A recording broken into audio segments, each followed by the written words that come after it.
Ricky Rai ಮೇಲಿನ ಈ shootout ಪ್ರಕರಣಕ್ಕೆ ಸಂಬಂಧಪಟ್ಟಂತೆ ಈ ಪ್ರಕರಣದ ಏವನ್ ಆಗಿರುವಂತಹ ರಾಕೇಶ್ ಮಲಿ ಪೊಲೀಸರ ಮುಂದೆ ಹಾಜರಾಗಿದ್ದಾರೆ ಅಂದ್ರೆ ಡೀಟೇಲ್ಸ್ ಲಭ್ಯ ಆಗ್ತಾ ಇದೆ.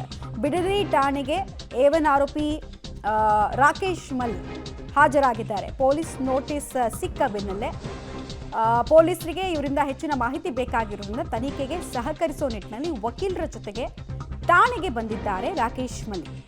ಪ್ರಕರಣದ ಇಂಚಿಂಚು ಮಾಹಿತಿಯನ್ನು ಕೂಡ ಇವರಿಂದ ಪಡಿಲಿಕ್ಕಿದ್ದಾರೆ. ಬಿಕಾಸ್ ಇವರ ಮೇಲೆ ಅನುಮಾನವನ್ನು ವ್ಯಕ್ತಪಡಿಸಿ ಕಂಪ್ಲೇಂಟ್ ರಿಜಿಸ್ಟರ್ ಆಗಿತ್ತು. ನೀವು ಗಮನಿಸ್ತಾ ಇದ್ದೀರಾ, ರಾಕೇಶ್ ಮಲ್ಲಿ ಜೊತೆಗೆ ಅವರ ವೈದ್ಯರಿರೋದು. ರಾಕೇಶ್ ಮಲ್ಲಿ ಒಂದು ಕಾಲದ ಮುತ್ತಪ್ಪರಯ್ಯವರ ಅತ್ಯಾಪ್ತ ಬಳಗದಲ್ಲಿ ಗುರುತಿಸಿಕೊಂಡವರು. ಇನ್ಫ್ಯಾಕ್ಟ್ ಬಲಗೈ ಬಂಟನಂತೆ ಇದ್ದವರು, ಆಪ್ತ ಗೆಳೆಯ ಅಂತಿದ್ದವರು. ಬಟ್ ಸ್ವಲ್ಪ ವರ್ಷಗಳ ಹಿಂದೆ ಈ ಬಿಸ್ನೆಸ್ನಲ್ಲೇ ಮುತ್ತಪ್ಪರಯ್ಯ ಬದುಕಿರಬೇಕಾದ್ರೇ ಒಂದಷ್ಟು ವೈಷಮ್ಯಗಳೆಲ್ಲ ಉಂಟಾಗಿ ಅವರು ದೂರ ಆಗಿರ್ತಾರೆ. ಈಗ ಸದ್ಯಕ್ಕೆ ಅವರು ಇಂಡೇಕ್ ಅಧ್ಯಕ್ಷ ಕೂಡ ಹೌದು. ಆಮೇಲೆ ಮಾಜಿ ರೌಡಿ ಶೀಟರ್.